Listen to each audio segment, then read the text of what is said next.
Hey, it's Dr. Bill with 5 reasons why, in the end, we will not remember the words of our enemies, but we will remember the silence of our friend, Dr. Martin Luther King Jr.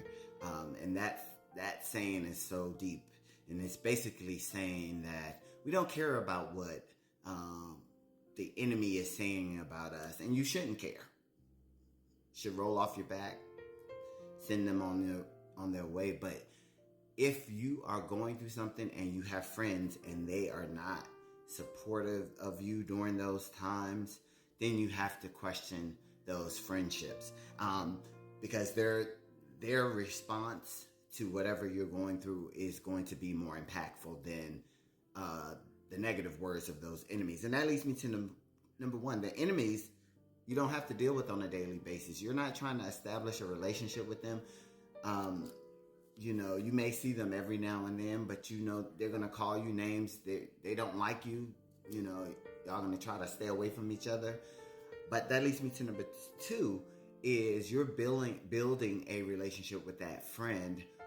You're seeing them a lot more than you would the enemy, and you're interacting with each other, sharing secrets and sharing personal things, with each other. And be careful of that, but they're supposed to have your back when things are going down and they see that you're struggling or stressed, and vice versa. But that leads me to number three.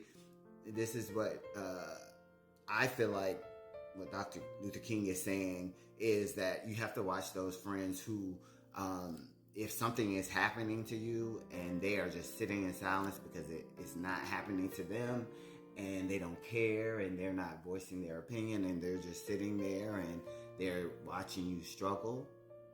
You have to watch those friends, because that leads me to number four, is that at least you know what the enemy thinks about you. They're upfront. They're going to call you whatever they're going to call you.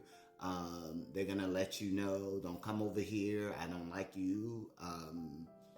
You're this, you're that, whatever. But at least you know what they're saying. And that leads me to number five. But a silent friend you can't trust, because you don't know what they truly, genuinely feel about you.